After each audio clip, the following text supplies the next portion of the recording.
What is up, YouTube? Long time no see. And there's a good reason for that because we've been grinding RTA, and I'm really sorry that I kind of abandoned the YouTube for a little bit. Went on 2 different vacations, freaking in the middle of getting a mortgage, just like RTA Legend grind. Like, there's just been so much shit that's been happening in my life. I just haven't had the time to actually sit down, record, edit videos, and post them for you guys. So I apologize. All right, my bad.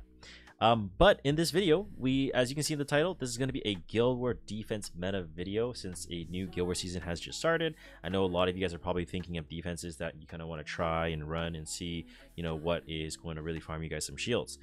Obviously, I've already retired, but I like to think that my 9 seasons of being in like high-end Guild War is still going to carry over. So whether you actually get shields or not, results may vary. Viewer discretion has been advised. Without further ado, we're going to just like, comment, subscribe for the video, for the algorithm, and we're going to just jump straight into the comps in terms of what you can run on defense to try to get some shields. Let's go.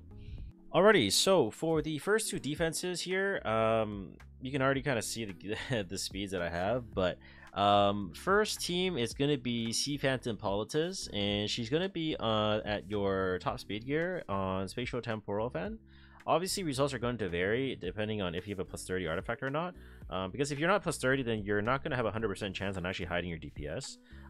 This comp is quite similar to like the Jenua comp in the beginning of last season, but the main difference is that BBK got buffed, right? So the second unit we're going to be running is Ambitious Tywin here, who's going to be on Bastion of Perlucia, who's basically just going to be on like a bit of a faster build at 231 speed, 81 effectiveness. Now, do you need the effectiveness? No, because you have Rage, right? So technically it's not. If you really wanted to optimize this, you can throw a crit damage build on your A Tywin at a higher speed, around like 250, 260. But obviously I'm playing a bunch of RTAs, so I'm not doing that. But that will definitely yield you the best results without question. And then the most important character here is going to be BBK.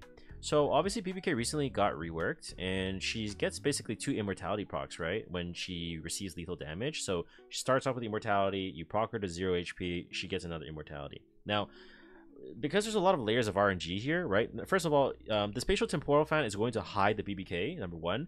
Bastion of Perlucia is going to protect her from any sort of damage.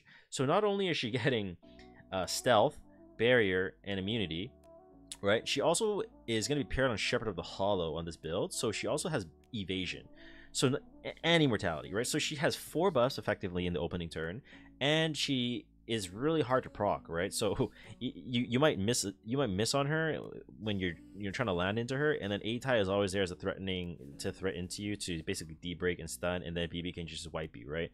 And the fact that Poly is also hidden in this comp, so that you're constantly dragging BBK to basically hit them while they're potentially death broken, right? And this comp, I want to quickly show you guys like how many results it gave. So ignore these shields because I was playing RTA and I literally had my defense ungeared. But if we just look back to some of when I was running this comp, like look at this: 1, 2, 3, 4, 5, 6, 7, 8, 9, 10, 11, like 12, right? 13, 14, 15, 16, 17, 18, 19. Like this defense, 21, 22, 20, 23, 24, 25, 26, 27, 28, 29, 30, 31. Like, dude, this defense is insane. Insane. Like, if you want to run this defense in your defense in whatever rank you're in, I promise you will get shields. This defense is giga broken. Now, are there counters to it? Obviously, every defense is gonna have counters, but I promise you'll get shields. So run this first team for sure. The second team, I'm actually running a NMLuna here at 304 speed. Now again, I know, like, you know, you might not be able to hit 304. You might not be able to hit this amount of HP while being at this speed. I get that, but you just basically want to have your Luna at a high speed where she can kind of threaten the openers, right, that are not fast enough, right? Or maybe they bring enemy their own Luna, right? So that's kind of what I'm looking to trap, right? So I'm bringing my own Luna to pressure the enemy draft to bring a cleanser, And then I'm also bringing my Kayron here, who's going to be at 310 speed on Secret Art Storm Sword. And what is the reason why we are building Kayron in this way? Because when you look at this defense, right, I'll show the Shoux as well. It's on Sweet Miracle, right, 254 speed, just basically putting them on a timer, right? So what is the whole premise of this defense, right? So Luna is obviously here to force him to bring a cleanser, and or you force him to cleave, right? There's only two options when you're fighting Luna. You either tank down and you cleanse and you fight the rest of the team, which is why we bring Shoux, right? Shoux is there so that if they bring cleansers, you put them on a timer, you put them on injury, she gets speed buff. Etika Scepter is going to be with the Luna, and you're going to be constantly cycling, right? That puts the pressure on the cleansers. The Fire Kayron at 310 on Secret is for a very specific reason, is because when enemies see NMLuna on defense, they're thinking like look, when you look at this defense, right? Where is it? Yeah, you look at this defense on the bottom, you're like, oh shit, I'll just NMLuna plus imprint, right? I'll just bring my own NMLuna, I'll bring like a Gloomy Range, like an extra book, or I'll bring like a Wanderer Silk, whatever. They S3, boom, Secret Art moves forward, and then you just one shot a DPS, right? That's a defense that I'm going to be trying. I don't know if it actually works, but the whole notion of running NMLuna on defense right now is to do one of two things, right? You either force them to bring cleansers and you try to address that, or two, you try to bring cheese heroes, for example, like Thieves on Secret Art Storm Sword, or Soul Weavers on Soul Constellation, or Warriors on Spirit Purification, right? These artifacts that allow you to push in front of any of the DPSs that the enemy NMLuna is running are actually very decent options at the moment to try to counter people that are, you know, obviously going to run into your NMLuna defense, right? Which is kind of what we've kind of developed here or designed here. Yeah, a lot of yapping for these two comps, but yeah, just want to put my thoughts out there. I'll give you another two examples in just a moment, so let's go take a look at them right away. Alrighty, so for the next defense where I'm going to be showing, the first round here is actually going to be trapping for NMLuna, and obviously my poly's at 310 speed. You know, you don't have to be at this speed, obviously, but my speed's going to be, you could be at 300, 299, it's still going to function basically the same. So the Warhorn here serves a very specific purpose, and I'll explain to you in just a moment why. So, Sea Phantom Politis, you just want to have her at top speed, as much effective as possible. Nothing too special there. We're going to be running Green Senya. Alright, Green Senya is going to be on Holy Sacrifice, and we're going to be running on Gav EE. Now, you might be wondering what this is for. And again, I'll explain in a second. I'll be running Jenua as our third unit, who's going to be at 261 speed on Secret Art Storm Sword, on speed and Torrent. So, basically how this team works is when an enemy sees the Senya and the Jenua and the Poly, they're going to bring Luna, Ludwig, +1, right? Basically just soul burn, kill your whole team, yada yada yada.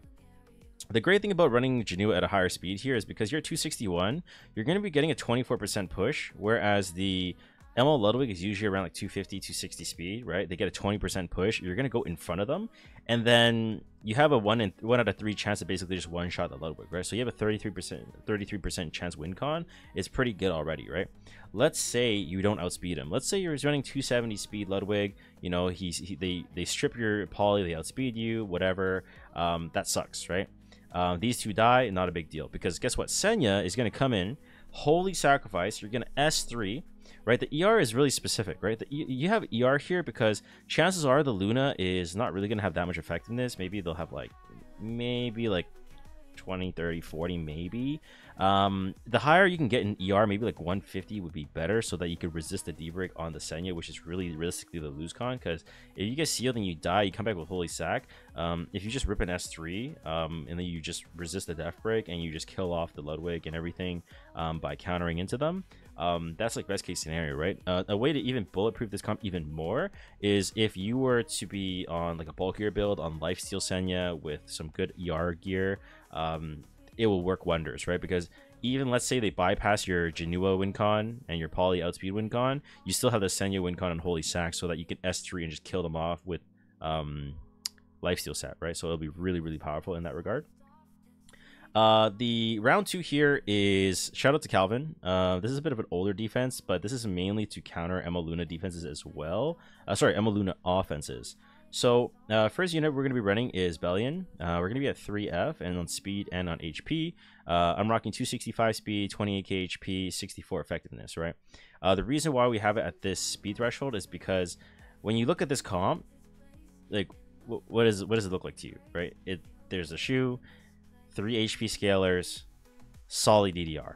So the reason why we're running Belian at this speed is so that you can actually provoke the DDR from pressing S2 or even S3 for that matter if they don't have immunity. And a lot of them really don't, right? A lot of people in Guild War, they just say, it should be okay, I'll outspeed, blah, blah, blah. And then they're just, shocked, right? Now, could they be running Bastion? For sure, that is a possibility. But for all the DDRs that don't have immunity or they don't bring any form of Bastion, guess what? You're probably going to win that attack, right? Or that defense, right? Shoux obviously here to put the game on a timer, right? We're running Sweet Miracle Shoux so that even if we get stunned by whatever debuffs, we can just cleanse out and then just S3 and start putting our speed buff up and tuning and everything like that. And then our Senya is just going to be on Bastion at Pelucia at 40k HP. Pretty specific reason why you want to have it at this high of an HP, because when you do get injured down on the Senya, when you do get that S3 off, it's still going to do a pretty good chunk of damage, right? Because they can apply damage injury in the get-go, but this will still do a really solid amount of damage against the enemy team. And honestly, a lot of these defense, like this defense in particular, especially with Frida coming out, not really going to be too sure in terms of how well it's going to perform, because of the fact that it basically ignores Belian and it generates souls regardless, right? So I'm not really sure how well it'll do. I haven't seen a whole lot of Frida attacks yet. I'm going to be testing them tomorrow as well to see exactly how well it goes. But historically, these two defenses have performed quite well. So you can try running these in your own defense and see how it works, and report back. Let me know if you guys get some shields. So we got 2 more examples and then we're going to kick it. So let's go right ahead. All right, so for our third and final 2 defenses, or I guess our last 5 and 6 defenses, it's actually gonna be a B.Lidica Shoux. So this Zeo actually needs to be on Bloody Rose. That's kind of like the first thing that I kind of thought about. But you can go Chatty, you can go Bloody Rose. It really just depends on what you have available. I think Bloody Rose is kind of BIS here, and you want to go Self Imprint so you have some effectiveness. And but you can run it at full damage, time matter, it really doesn't matter. Just make sure you're not on book if you ever have Zeo on defense, otherwise you're giga trolling. Now one thing that I've noticed in the lower ranks is that people will run Zahhak GP strays into this comp, right? And one of the main problems with this attack is it works if the B.Lidica is like 250 speed, right? Which a lot of the people do run slow B.Lidicas. But this B.Lidica at 300 speed, when Zeo pushes back and activates Blooming Lidica and she S2s, even when GP gives Zahhak and strays the push, it's still not enough because Blooming Lidica just gets so much natural speed off her S2, where she's still able to get that skill null off. And if she gets that skill null off, it's basically game over, right? If she can get a skill nullifier off, it's GG. So this is one huge win con for Blooming Lidica, is to make sure that you have her at a high enough speed to cut in front of Zahhak and strays after Zeo goes into the General Purgus. And MLShoux is kind of standard. You can really run her on anything. It really doesn't matter. I personally prefer the Sweet Miracle. You can go Proof of Valor, you can go Ruyi Jingbang, you can go Snow Crystal, you can go even like Durandal. It really is up to you. At that point, it really doesn't matter. It's really about the Zeo and B.Lidica being tied together. So definitely give that a try if you're in like the lower rank guilds. If you're like higher rank, probably don't run this because this defense is not super great. But as like a noob stomper, this is definitely very strong. The second team that I've run before as well is I run Broman here at 300 speed and Abyssal Crown with 117 effectiveness. And I know this is kind of like, you know, whale territory, because obviously like not everybody can make a 300 Broman. But even if you're like 280, 285, 290, like it's still going to be quite a decent threat, because it's not just about Broman, right? You need to pair Broman with some scary characters into cleave, right? So for example, if you're around 280, 290, like Knockwall is already like kind of slow, right? So you already have the threat of countering the Knockwalls. So people most likely are not going to try to run Knockwall into you, because if they get outsped, they just insta die, right? Yufine here is going to be on Holy Sacrifice, on Lifesteal and HP. If you can put it on like a Destro set, that'd be cool, but honestly, it really makes no difference. If you want to run Injury, that probably works too. But the whole reason why we have Yufine here actually is for a really specific reason. The fast Broman kind of covers the knockwall lose condition, but the alternative, I guess the most popular cleanser is Blue Elena on high ER against the Broman, right? And because her S2 is a non-attack skill and she gains a bunch of CR, the Yufine's actually going to be able to cut the CR gain so that if, you know, let's say she does resist, right, she won't cut forward because she needs so much ER to resist you, right? And that's where the value from Yufine comes in. And then this is where the BBK really shines, right? BBK is on Speed Torrent, on Secret Art Storm Sword, on the Immortality EE. You could probably run the damage E if you really wanted to, but the whole premise behind this is basically you're at 251 speed, you're basically going to be gaining 24% CR at 251 speed. You'll guarantee cut in front of any Elena because you already have the Yufine on field, right? The only way that people can really counter this is if they're running like Blue Elena with a Prot Candy and they just like triple buff stack and then the Broman can't land on you, then like, you know, sure, but you're forcing someone to bring a Prot Candy, and guess what? If they're running a Prot Candy with a Lena buff stack, chances are you're probably fighting Palladi or Talentless, and you're probably just going to eat shit anyway, regardless of what defense that you had. So yeah, this is kind of the defense that I had in mind, right? You have the fast Broman to cover the Monk lose condition, you have the Yufine to cover the Elena lose condition with the BBK, and just bank that they don't bring Prot Candy. And yeah, so those are the comps that I want you guys to kind of give a try and see how they work. Let me know how they are. There's going to be another Guild War defense meta video at some point because Frida obviously got released. So we're going to see how she shakes up the meta. We really haven't been able to see too much yet. But let me just move into some of my closing thoughts real quick. Alrighty, so that's pretty much going to do it for today's Guild War defense meta video. For I guess right before September and right when the Guild War season starts. Like I said, or I guess I haven't mentioned it yet, but there's going to be a free unequip coming around the corner for the E7 World Cup.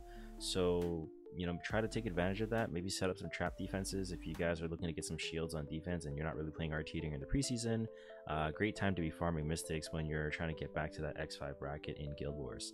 But let me know what you guys think in the comments below in terms of some of the comps that I've kind of, you know, put in this video. Give them a try. Well, did they work? Did they not work?